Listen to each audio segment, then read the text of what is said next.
नमस्कार दोस्तों, कैसे हैं आप सब। एसएससी चर्चा पर एक बार फिर से आप सभी का स्वागत है। जैसा कि आप स्क्रीन पर देख रहे हैं कि आज हमारा 20th यानी 20वां सेशन जा रहा है और इस 20वें सेशन में सीएचएसएल और एमटीएस के विथ फुल कॉन्सेप्ट, यानी इसमें अभी कोई ट्रिक नहीं, फुल कॉन्सेप्ट के साथ आपको बताए जाएंगे आने वाले प्रश्न। और लिखा है प्रीवियस ईयर क्वेश्चन, यानी पिछली परीक्षाओं के पूछे गए प्रश्न होंगे इसमें सारे। जो मैं पिछली परीक्षाओं के पूछे गए प्रश्न कराता हूं तो उसमें लिखता हूं कि प्रीवियस ईयर क्वेश्चन, और जब मैं एक्सपेक्टेड क्वेश्चन कराता हूं तो भी लिखता हूं कि मोस्ट एक्सपेक्टेड क्वेश्चन, है ना। तो थोड़ा सा इन चीजों को ध्यान में रखिए और बाकी मैं आगे बढ़ रहा हूं और देखते हैं कि पहला प्रश्न हमारा क्या होगा, कैसे कंसेप्ट के साथ हमें समझना है। 2 4 5 6, लेकिन आप क्या करिएगा, बस अपने हिसाब से आप शेड्यूल बनाते चलिए अपना पढ़ाई का। शेड्यूल की बात करें तो शेड्यूल भी बनाते चलिए और साथ में आप एक जो पुराने प्रश्न हो चुके हैं अभी तक, जो हमारे 19 सेशन हो चुके हैं, तो उनको भी कंप्लीट करते चलिए, क्वेश्चन नोट करते चलिए। बाकी आपको मैं एक बहुत अच्छा सेशन बनाकर दूंगा, कभी आपसे लाइव क्लासेस भी लूंगा और उम्मीद है कि जल्दी ही 2 4 10 दिन में लाइव क्लास हम आपसे लेंगे। ठीक है, चलिए आगे बढ़ते हैं, देखते हैं पहला प्रश्न क्या लिखा है। विभाजन के एक प्रश्न में भाजक भागफल का 3 गुना तथा शेषफल का 6 गुना है। यदि शेषफल 2 हो तो उसमें भाज्य क्या होगा। बहुत बढ़िया प्रश्न है, बहुत गजब प्रश्न है, बहुत बढ़िया प्रश्न है। ठीक, सबसे पहले काम कर देते हैं। इस प्रश्न को करने से पहले मैं आपको थोड़ा सा बेसिक बता देता हूं। बेसिक क्या है समझिए। जब हम भाग देते हैं तो जिस संख्या से भाग देते हैं वो डिवीजर कहलाता है। क्या कहलाता है? डिवीजर। ठीक, जिस संख्या को भाग देते हैं वो भाज्य कहलाता है। भाज्य, है ना, भाज्य, या इसका मतलब डिविडेंड हो गया। क्या हो गया? डिविडेंड। ठीक, यहां पर आता है भागफल। ठीक, इसको हम बोलते हैं कोशिएंट। कोशिएंट, है ना, कोशिएंट। और ये आता है शेषफल। क्या आता है? शेषफल।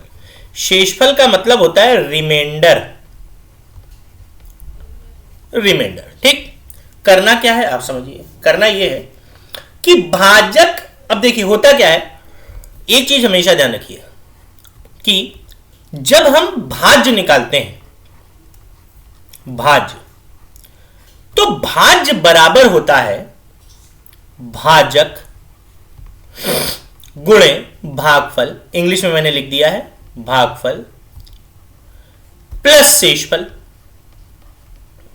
प्लस शेषफल। ये ठीक, ये हमारा एक फॉर्मूला है। कह रहा है भाजक, यहां मैं थोड़ा लाइन खींच देता हूं, बाकी मैं आपको बताऊंगा कि भाजक भागफल का 3 गुना है। यानी अगर भागफल पता है तो उसका 3 गुना कर लें। 3 गुना यानी 3 से मल्टीप्लाई कर दें तो भाजक आ जाएगा। तो भाजक आ जाएगा। ठीक, फिर क्या कह रहा है? कह रहा है यही भाजक, ये भाजक शेषफल का 6 गुना है। शेषफल का 6 गुना है भाजक। भाजक शेषफल का 6 गुना है। क्या कह रहा है आपसे? कह रहा है यदि शेषफल 2 हो तो भाज्य क्या होगा। शेषफल अगर 2 हो तो देखिए जरा, शेषफल जब 2 हो, बहुत ध्यान समझिएगा, शेषफल 2 ऐसा है, शेषफल अगर 2 है तो इसका 6 गुना, तो भाजक हो गया 12। तो मैंने भाजक यहां लिख देना है। ठीक, कह रहा भागफल का 3 गुना है भाजक। भाजक और भाजक कितना है? 12। तो भागफल तो पता नहीं, तो भागफल बराबर 4। भागफल बराबर 4 और प्लस शेषफल। शेषफल कितना है? 2। 2 समझ गए, बहुत ध्यान से समझिए। शेषफल कितना है? 2 हमारे पास। तो 12 चौको 48 और 2 50। ये हमारे प्रश्न का आंसर आ गया। अब ऐसा क्यों हुआ ये भी समझिए। सारी चीजें मैं आपको बता रहा हूं क्यों हुआ। क्यों हुआ ये भी मैं बताने का प्रयास कर रहा हूं। ऐसा है, सबसे पहले जैसे मैंने एक प्रश्न लिखा, आपको क्या लिखा कि मैंने लिखा एग्जाम्पल, क्या, किसी संख्या को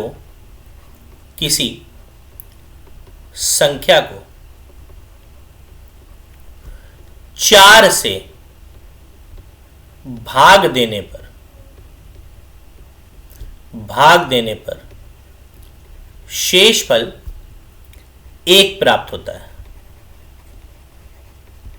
तो संख्या क्या है? ठीक, शेषफल 1 प्राप्त हो रहा है, संख्या क्या है समझिए। करना क्या है आपको? कुछ नहीं। शेषफल 1 प्राप्त हो रहा है तो संख्या क्या है? संख्या की बात कर रहा है। ठीक है, बहुत ध्यान से समझिए। संख्या की ऐसा है, संख्या की बात कर रहा है तो जब हम भाग देते हैं, 4 से भाग दिया तो शेषफल 1 प्राप्त हो रहा है, लेकिन ये संख्या निकालने के लिए भागफल का पता होना जरूरी है।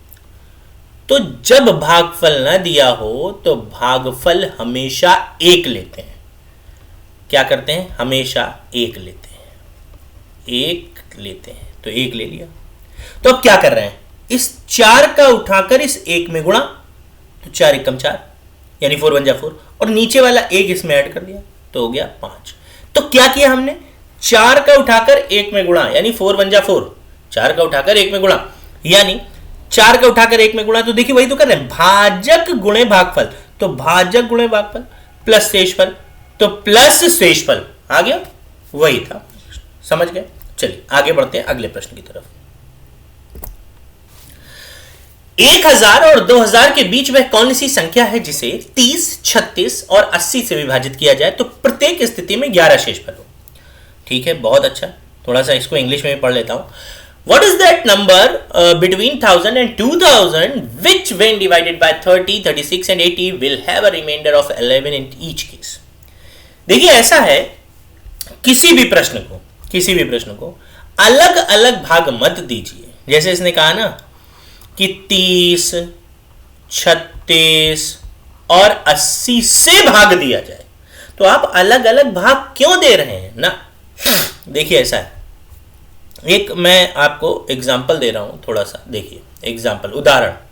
कहे किसी संख्या को 2, 4, 6 से भाग देना हो, तो आप इनसे भाग मत दीजिए, आप निकालिए इनका एलसीएम और उससे भाग दे दीजिए। बात वही, सेम यही चीज मैं आपको यहां बताने का प्रयास कर रहा हूं। क्या? कि आप 30, 36 और 80 से भाग मत दीजिए ना, निकालिए इनका एलसीएम, और एलसीएम आएगा 720। क्या आया? 720। और अब आप 720 से डिवाइड कर दीजिए, आंसर आ जाएगा। ठीक, करते हैं भाई। अब देखिए ये 30 से भी कट रहा है, 36 से भी कट रहा है और 80 से भी, तो 720। तो कह रहा है एक ऐसी संख्या जो 1000 और 2000 के बीच में हो, तो 720 का पहाड़ा हम पढ़ते हैं 2 बार। ठीक, 2 बार तो आ रहा है 720 0 1440 आएगा, लेकिन फिर भी कर लें, 2 दूनी 4, 7 दूनी 14 ही है। लेकिन आप स्वयं सोचो, अगर 720 का पहाड़ा हम 3 बार कर लेते हैं तो 60 2160 होगा। तो ये क्या कह रहा है? 1000 और 2000 के बीच ना, ये तो 2000 के ऊपर हो गया, तो इसको तो हम नहीं लेंगे, तो बचा क्या? 1440। लेकिन ये 1440 720 से डिविजिबल है, इससे डिविजिबल है क्योंकि इसी पाड़े में है। और जब 720 से डिविजिबल है, इसका मतलब 30 से भी कटेगा, 36 से भी कटेगा और 80 से भी कटेगा। ठीक, कह रहा है लेकिन प्रत्येक स्थिति में 11 शेषफल हो। भैया शेषफल का मतलब क्या है? शेषफल का मतलब होता है एक्स्ट्रा। एक्स्ट्रा मतलब क्या? अधिक। अधिक मतलब क्या? ज्यादा। क्या होता है? अधिक मतलब क्या? ज्यादा। अधिक मतलब क्या? ज्यादा। ठीक, ध्यान रखना, ये अधिक मतलब क्या?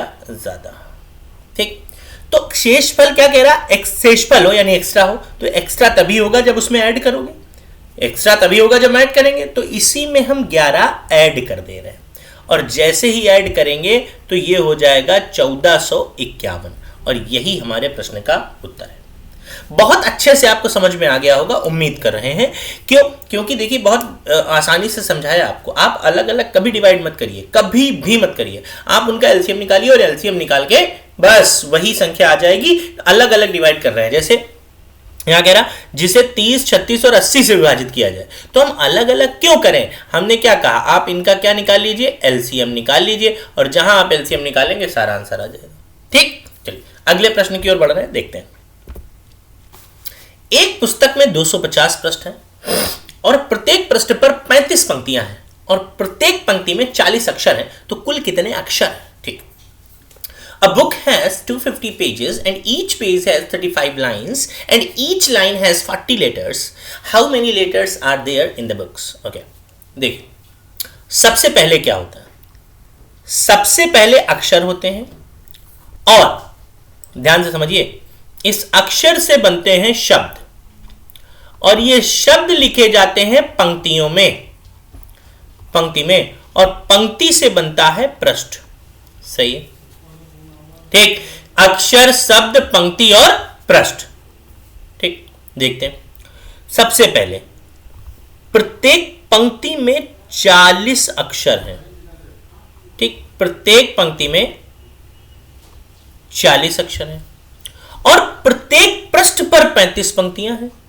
तो अगर हम 40 इंटू 35 कर दें तो यह पता चल जाएगा कि एक पृष्ठ पर कितने अक्षर हैं, और ऐसे 250 पृष्ठ हैं तो 250 से मल्टीप्लाई कर दें तो टोटल अक्षर पता चल जाएंगे 250 में कितने हैं। तो देखते हैं भाई बहुत अच्छे से कैसे। देखिए तरीका, देखिए तरीका, 0 और 0 अलग लिख लिया। 25 चौको क्या हो गया? 100। देखिए 100 वो भी लिख लिया। अब इंटू 35 कर दीजिए, आंसर आ गया कितना? 35, 1 2 3 4, 3,50,000। आंसर आपके सामने। खत्म खत्म खत्म खत्म, बिल्कुल। मतलब आप समझिए इतना आसान प्रश्न। ठीक है, तो चलिए आगे बढ़ते हैं, देखते हैं अगला प्रश्न क्या है। उम्मीद कर रहे हैं आपको समझ में आ गया होगा। बहुत इत्मीनान से आप करते रहिए, कोई दिक्कत समस्या परेशानी की बात नहीं। 3 संख्याओं में दूसरी संख्या पहली की 3 गुनी है और तीसरी संख्या पहली की 3 चौथाई है। यदि तीनों संख्याओं का औसत 114 हो तो सबसे बड़ी संख्या क्या होगी? Out of 3 numbers, the second number is 3 times the first, and the third number is 3/4 of the first. Okay. If the average of all 3 numbers is 114, then find the largest number will be. यानी बड़ा number क्या होगा? देखते हैं। ऐसा होता है भैया। देखिए, औसत यानी एवरेज, औसत बराबर होता है आंकड़ों का योग बटे आंकड़ों की संख्या।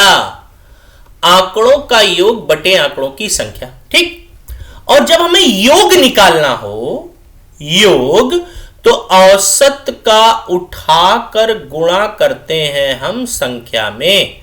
औसत का उठाकर गुणा करते हैं संख्या में। ठीक, इतना हो गया और इतना आपको पता चल गया। सबसे पहले देख लेते हैं, कह रहा है यदि तीनों संख्याओं का, ये देखिए, यदि तीनों संख्याओं का औसत 114 हो तो भैया औसत 114, ठीक, औसत 114 और संख्याएं हैं 3, तो योग क्या होगा? 14 3 42, 342। ये आ गया योग। ठीक, 342 ये योग है, ये योग है, ये योग है। ठीक, अब क्या है समझिए। अब क्या है? ऐसा है, हमारे पास 3 संख्या है, पहली, दूसरी और तीसरी। ठीक, कह रहा पहली दूसरी संख्या पहली की 3 गुनी है, पहली की। दूसरी संख्या पहली की 3 गुनी है, पहले वाली जो होगी उसकी 3 गुनी कर देंगे। और तीसरी संख्या पहली की 3 चौथाई है। ये बड़ा पेचीदा है, देखना। तीसरी संख्या पहली की 3 चौथाई है। कौन?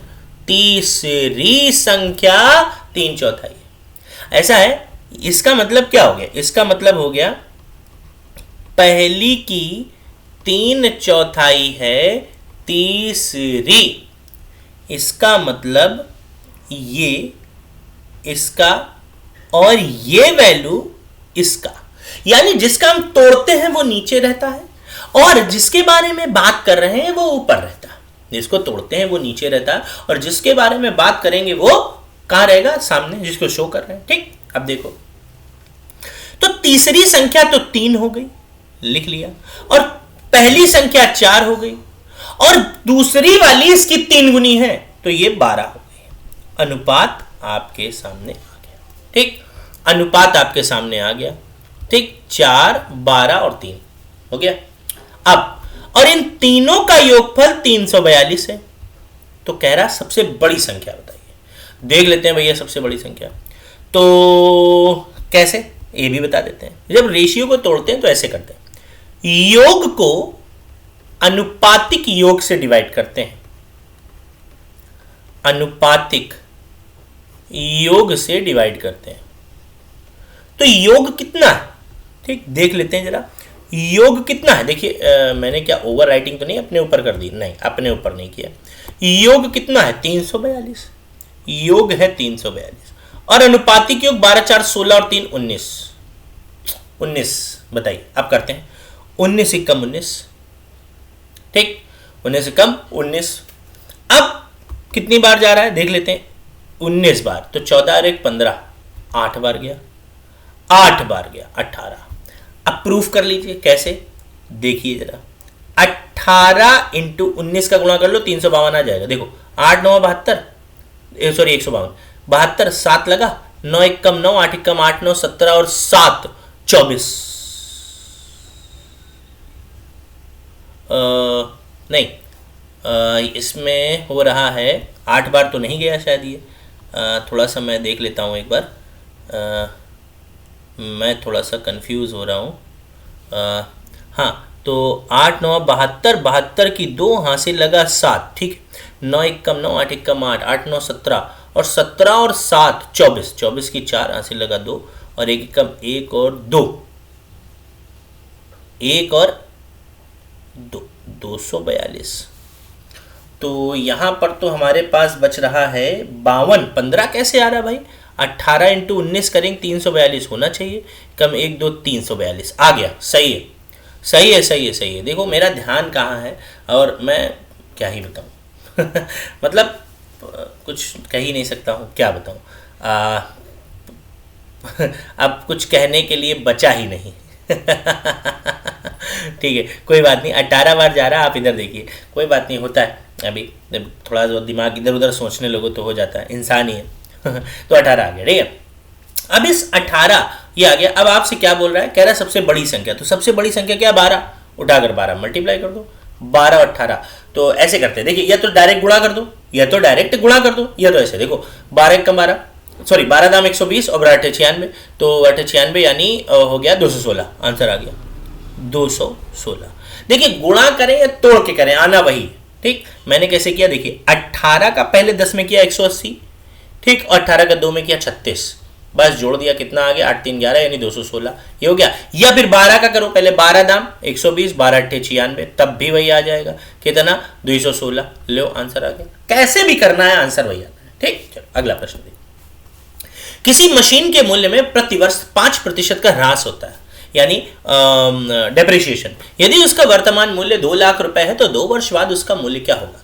The value of the machine depreciated by 5% every year. If its present value is 2 lakhs, then what will be its value after 2 years। Okay देखिए ऐसा है, देखिए जब ह्रास होता है डेप्रिसिएशन, डेप्रिसिएशन यानी ह्रास मतलब होता है कमी। क्या होता है, मूल्य में कमी, कमी के में मूल्य में। कैसे देखिए फिर से बताते हैं, मैं लिख देता हूं आपको, ह्रास यानी डेप्रिसिएशन, ह्रास यानी डेप्रिसिएशन। मैं यहां लिख देता हूं इसकी डेफिनेशन, क्या है कि वस्तु की उपयोगिता के कारण, उपयोगिता के कारण, वस्तु की उपयोगिता के कारण मूल्य में कमी, मूल्य में कमी, मूल्य में कमी, वस्तु की उपयोगिता के कारण मूल्य में जो कमी आती है वो ह्रास कहलाती है, ठीक। अब मशीन का मूल्य क्या था, 2 लाख, इकाई, दहाई, सैकड़ा, हजार, 10,000, लाख। मैं विश्वास करता हूं अपने ऊपर, ठीक, तो बहुत आराम से गिनता हूं। 5% की कमी हो रही भैया, 5% की, बहुत ध्यान समझिए, 5%, तो 95/100 और 95/100। क्यों 2 बार किया, क्योंकि इसने कहा 2 वर्ष बाद। तो 1 2 1 2 4 0, 1 2 3 4 4 0, बचा क्या 20 इंटू 95 इंटू 95। सही है। अब देखिए 95 का जो वर्ग होगा यानी गुणा होगा 90 25 और इंटू 20 कर दिया। 0 2 पंचे 10, 25 दूनी 50 यानी ये, और 90 दूनी 180। लो आंसर आ गया 1,80,500। ये आंसर आ गया, खत्म। अब आप ये सोच रहे होंगे कि इतनी जल्दी स्क्वायर कैसे आ गया। मैं आपको बताता हूं। अभी मैं आपको बताऊंगा कि ये स्क्वायर आया कैसे। ठीक, अगर समय रहा तो बताऊंगा, नहीं बेशक आगे आपको जरूर बताऊंगा कैसे। ये ट्रिक मैंने कई बार बताई है लेकिन फिर भी मैं बताऊंगा। चलो अगला देखते हैं। ठीक है, अगला 136 रुपए प्रति किलोग्राम वाली चाय को 141 रुपए प्रति किलोग्राम मूल्य वाली चाय के साथ 2:3 के अनुपात में मिलाया गया। 1 किलोग्राम मिश्रण का मूल्य क्या होगा। T costing ₹136 per kg was mixed with tea costing ₹141 per kg in the ratio 2:3. What will be the cost of 1 kg of the mixture? 1 kilogram का मूल्य क्या होगा। बहुत आसान प्रश्न है, देख लेते हैं भैया। ऐसा देखो, सबसे पहले ये जो रेशियो दिया गया है ना, ये जो रेशियो होता है ये वजन का होता है। किसका होता है? वजन का। वजन का रेशियो, वजन का। ठीक, वेट का रेशियो, वेट का। ठीक, किलो मान लो। तो जो 136 रुपए प्रति किलोग्राम वाली चाय थी वो थी 2 किलो, तो ये हो गया 272। ठीक, और एक जो दूसरी चाय थी वो क्या थी? 141 रुपए, और वो थी 3 किलो, 3 kg। ठीक, 3 kg। तो ये हो गया है 4 1 जा 4, 14 3 42, 424। ठीक, 424। सॉरी, 14 14 28 14 3 42 ही तो हुआ, और 3 कम 3, ओहो हो 423। 4 1 जा 4, 3 1 जा 3 है, 423। सही है। ठीक, अब क्या है? अब ये है कि सबसे पहले हम इनको जोड़ लेते हैं। 3 2 5, 7 2 9, 4 2 6, 695। और कितने किलो? 5 किलो। 5 किलो की वैल्यू 695, 5 किलो की वैल्यू 695। तो 1 किलो की वैल्यू पूछ रहा है, तो 1 किलो की वैल्यू 695 को डिवाइड कर देते हैं 5 से। 5 1 जा 5, कितना बचा? 1। 5 3 जा 15, कितना बचा? 4। 5 9 जा 139। 139 आंसर आ गया, और यही हमारे प्रश्न का उत्तर है। आंसर आपके सम्मुख, देखिए मुख के सामने। चलिए आगे बढ़ते हैं, देखते हैं अगला प्रश्न हमारा क्या है और फिर करते हैं। एक व्यापारी ने 200 अंडे खरीदे और उनमें से 38 अंडे टूट गए। कह रहा है कि शेष अंडे उसने 4.80 प्रति दर्जन की दर से बेच दिए और इस प्रकार उसे 8% का लाभ हुआ। तो कुल कितना निवेश था उसका? निवेश ऐसा है, निवेश जो होता है ना, यानी इन्वेस्टमेंट, निवेश, उसका मतलब होता है खर्च। खर्च जिसको बोलते हैं एक्सपेंडिचर, और ये अपने आप में 100% होता है। क्या होता है? 100%। देखते हैं जरा। ऐसा है, 200 अंडे खरीदे, 200 टोटल। ठीक, अब 38 अंडे टूट गए, 38 अंडे टूट गए, तो कितने बचेंगे? 162 अंडे। 162 अंडे शेष। ठीक, चलो अब क्या हुआ? 4.80 प्रति दर्जन, यानी दर्जन मतलब 12x 4.80 के। तो एक एग कितने का होगा? 4.80 बटे 12, 40 पैसे का होगा एक एग। 40 पैसे का एक एग 40 पैसे का, एक एग होगा 40 पैसे का। ठीक, एक एग। अब एक एग 40 पैसे का, तो 162 कितने के हो गए? तो 162 एग कितने के हो गए? 162 इंटू 0.40। देखते हैं, 4 दूनी 8, 16 चौको 64। ठीक, ये हो गया 64 रुपए 80 पैसे के हो गए। लेकिन इसको बेचने पर इसे प्रॉफिट हो रहा है 8% का। ठीक, प्रॉफिट ऐसे होता है, सीपी यानी investment plus profit is equal to SP. तो सीपी अपने आप में 100%, प्रॉफिट कितना था 8% का, तो एसपी तो 108% होगी। तो ये जो 64.80 है ये 108% की वैल्यू है। और जब इसको 100 से मल्टीप्लाई करेंगे तो सीपी आ जाए। तो कर देते हैं, दशमलव हटा दिया, 2 जीरो इधर बढ़ा दो, या इधर 64/80/108। 100 छक्का 600 और 8 छंग 48। भैया कितनी बार जा रहा है? 60 बार। आंसर आ गया, इन्वेस्टमेंट 60 रुपए का था। हो गया। ठीक, इन्वेस्टमेंट 60 रुपये का था। देख लीजिए कितनी आसानी से हो गया। ठीक, चलिए अगले प्रश्न की ओर बढ़ रहे हैं। अगला प्रश्न देखते हैं। एक व्यक्ति के पास 16,000 रुपए थे। उसने इसमें से कुछ धनराशि 4% और शेष 5% की वार्षिक दर से साधारण ब्याज पर उधार दे दिया। यदि एक वर्ष के अंत में उसे कुल 700 रुपए ब्याज के मिले हों तो 4% पर उधार दी गई धनराशि बताइए। A person had 16,000. He lent some of this amount at 4% and the rest at a 5% per annum on a simple interest. If in 1 year he got a total of 700 as an interest, then what is the amount lent at 4%? जब चीजें अलग अलग दी हों और मिलाकर दे दी जाएं तो वहां पर एलिगेशन लगाते हैं। पहली धनराशि को 4% और दूसरी वाली को 5% पर उसने उठाया और एक वर्ष में 700 रुपए ब्याज मिला है। भैया परसेंट तो यहां भी लिखना है, तो 700 को परसेंट में बदलें। कैसे? रेट बराबर SI into 100 upon P into T।